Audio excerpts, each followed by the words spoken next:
Welcome to Never Dull Moment. We're glad to be back. It's been a minute. I'm sorry, life has definitely gotten in the way. We managed to finally take the first vacation we've had in 5 years, so we're super excited about that. You know, from the last episode, we got a new dog, and that has definitely taken some energy. Today's focus we'd like to share with you is how sharp should each knife be according to its task? And so we have made some subdivisions of knives, but the first thing I want to preface that this is basically the grit that I would recommend if you're a hand sharpener on whetstone. People who use belt sanders have a different grit count. It does not apply. So I wanted to make that, perfectly clear. The other thing I want to say is that every one of these knives can be sharpened on a 1000 grit stone and be perfectly sharp enough to do any of the tasks you're asking for. We're just talking about refining it to a certain place for a certain purpose.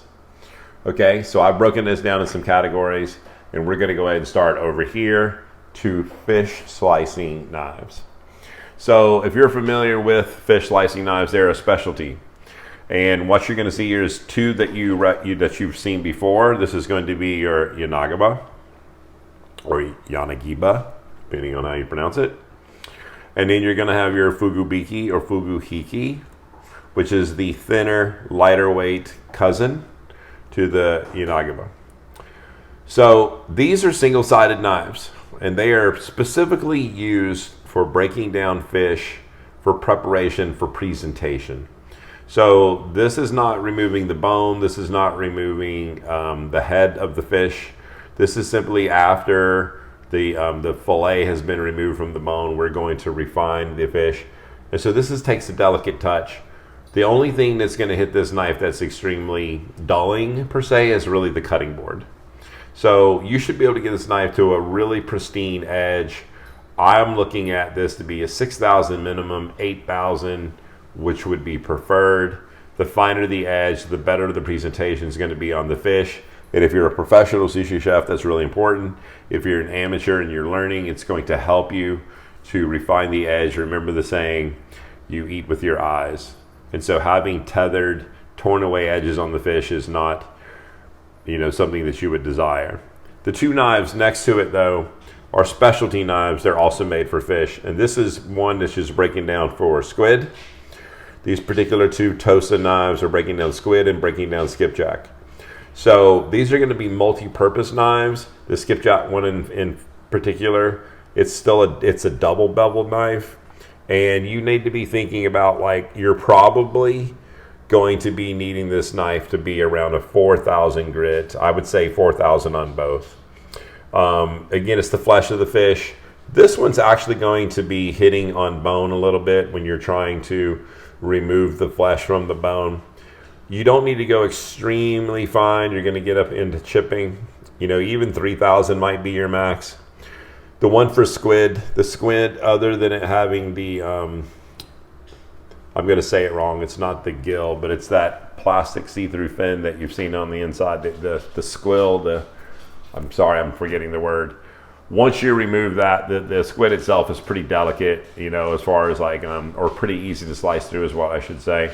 So a 3,000, 4,000 would be great. The skipjack is a little bit more multi-purpose. Hey, buddy. Is this our new buddy? Hey, you joining the video? Mom, are you getting a picture of Trevor here? Trevor's got his. I know. He's on camera. Yeah, Trevor is our new addition. We got him 9 weeks ago, 10 weeks ago. The 19th will be He's wanting to be on the ago. show. He gets bored very easily, guys. He's young. He's young. He's only 2. Okay. So we're going to move over to meat slicers. And so what we have now is we have the, so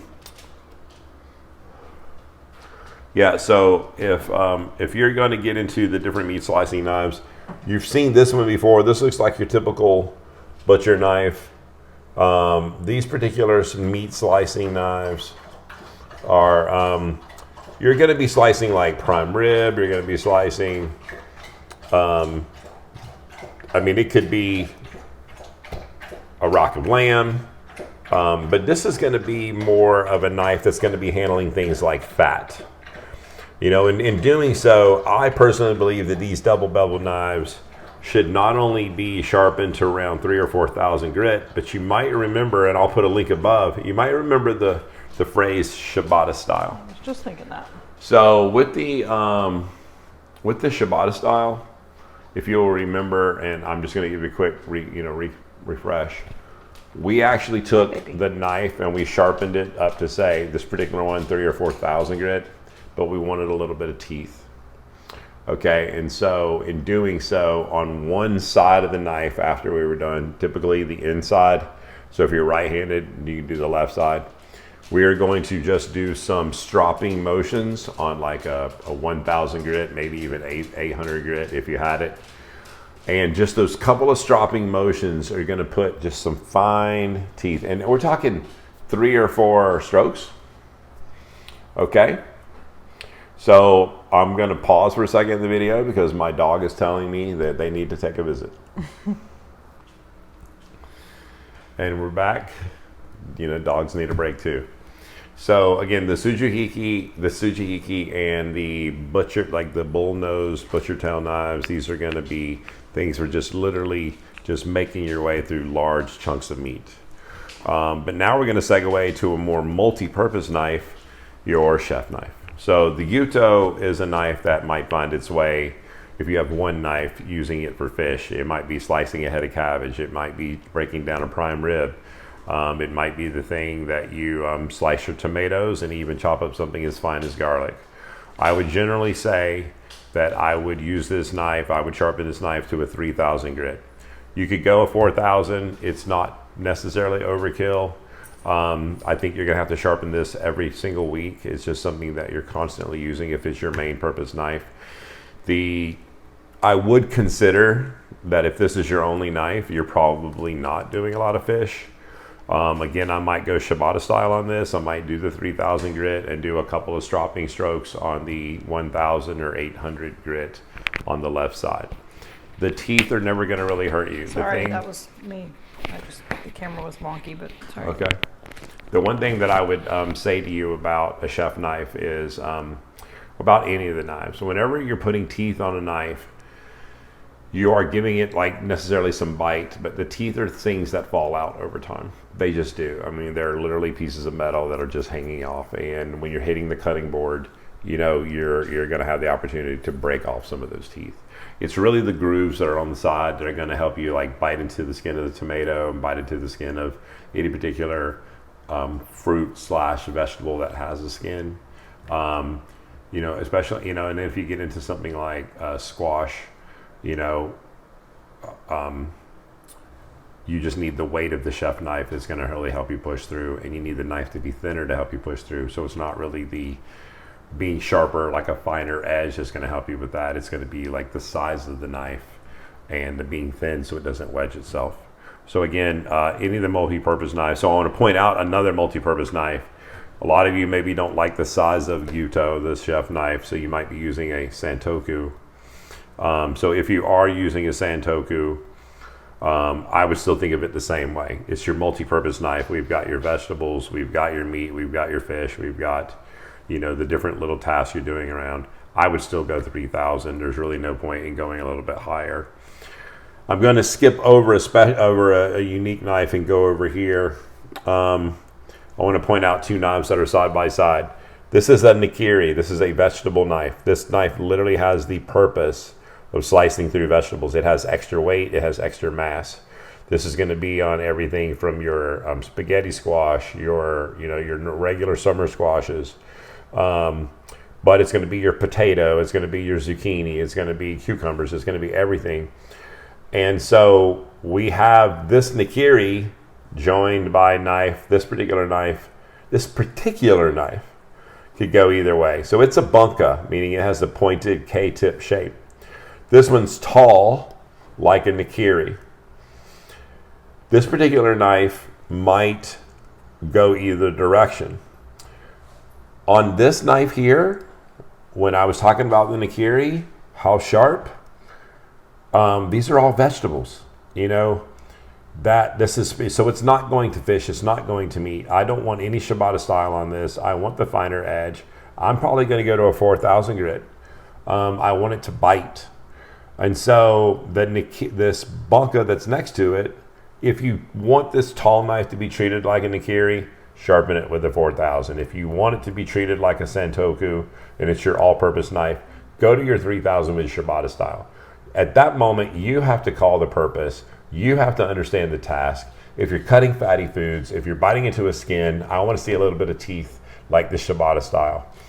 But if you're using it for if you were happen to be using it for fish, if that became like a sole purpose, or if you're doing vegetables, I'd like to see the edge clean. You have a knife on either side. You have the very unique knife, the Janari, which is just a very unique by Camo, who, he wanted to make a different shape. You have to decide for yourself what is the purpose. So include it in one or the other. This particular knife could easily find itself as your substitute for your Santoku. Again, this is one of the sharpest knives we ever had. So the blacksmith himself originally came out with a knife being so refined. I mean, it might have been a 6 or an 8000, and I don't know what his purpose was. It could have been cherry tomatoes for all I know.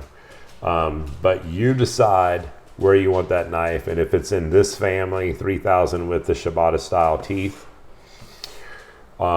This Hakata, man, this looks like it could be a million things. It's got a rocking edge. Mm-hmm. It's got the tall profile of Nikiri. Very serious tip, too. Very serious K-tip on there with it. So, again, I would tell you, you define the style. You give it purpose. If it's your multi-purpose knife, we're going to go 3000 in Shibata.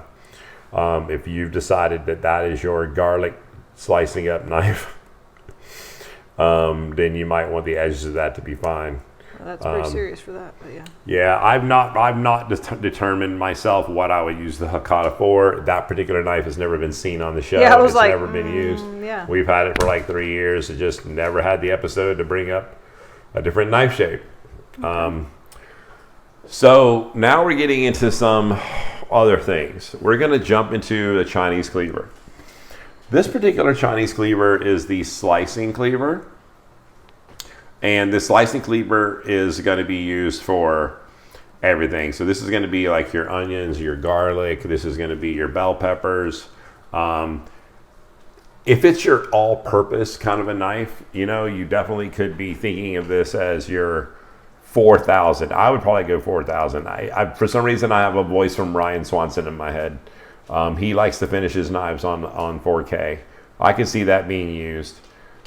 This particular knife definitely can be used on meat if it's your single knife. If you remember, the other Chinese cleaver is a meat cleaver.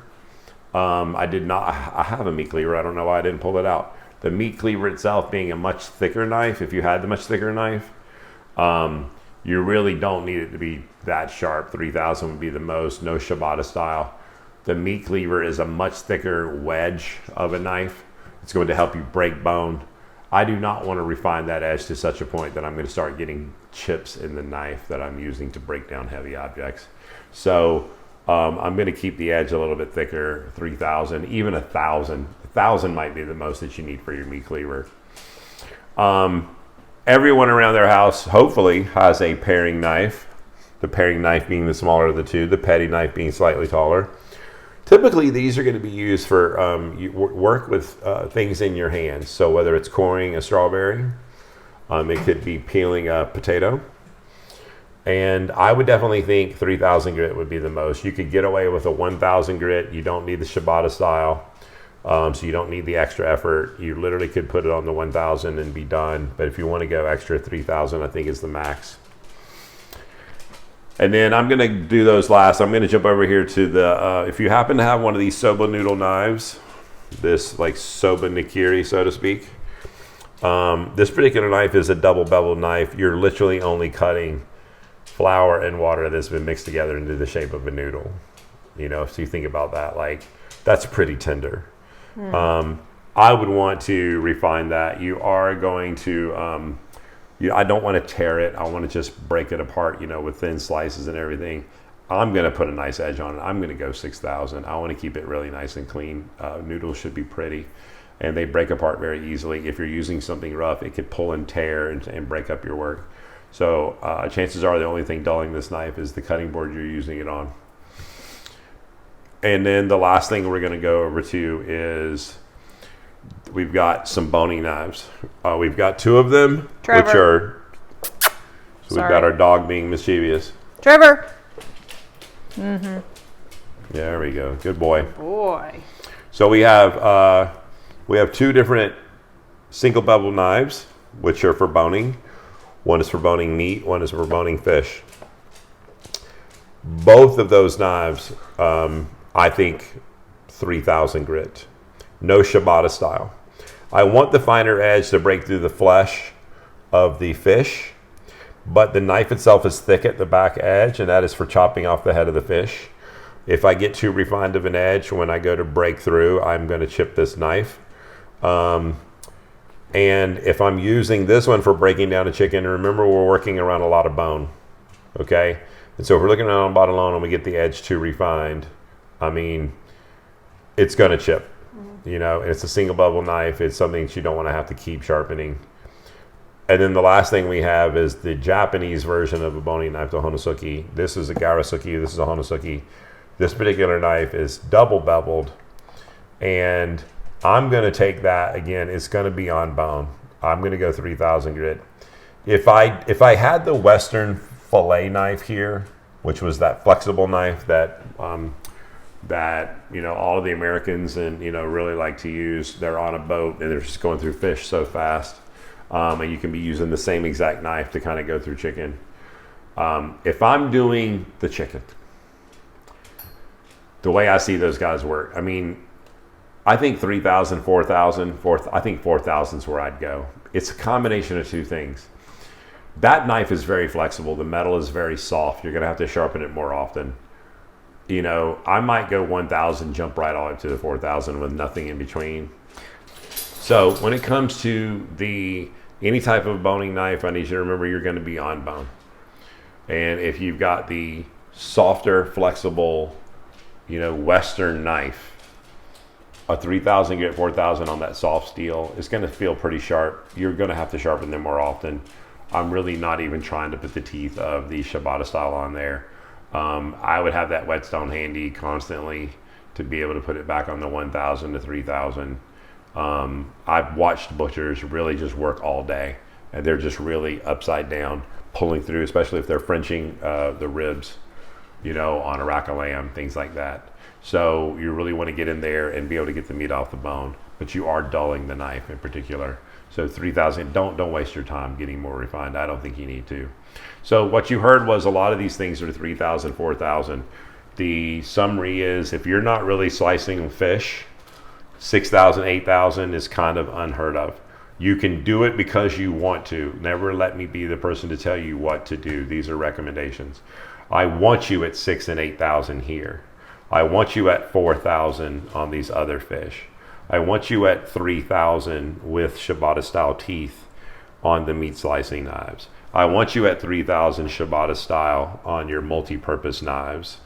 I want you at 4,000 on your vegetable knives, slicing through. You don't need the Shibata technique. I want you at 3,000 on your Chinese cleaver, higher grit, 6,000 on your noodle, 1,000 to 3,000 on your paring petty. I want you 3,000 to 4,000, 3,000 honestly. I will point out that this particular knife, at the time it came in, it had the record on the best BESS tester at a 50.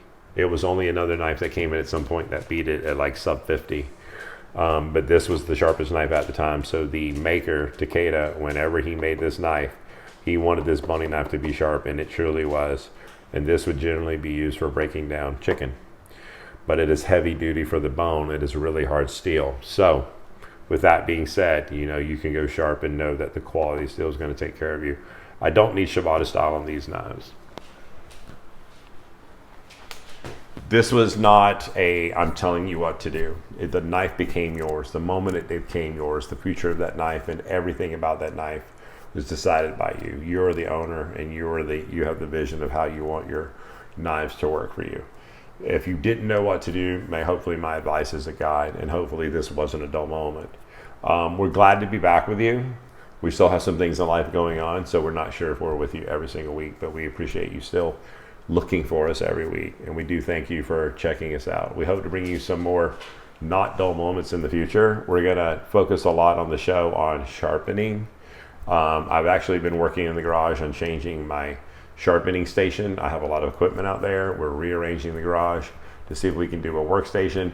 We're going to film something and show you what's going on, and we're going to ask for your recommendations on what you would like us to do when it comes to that. So we appreciate that as we continue to play around. Thank you again for your support. We'll see you Friday nights at 8 when we can. God bless.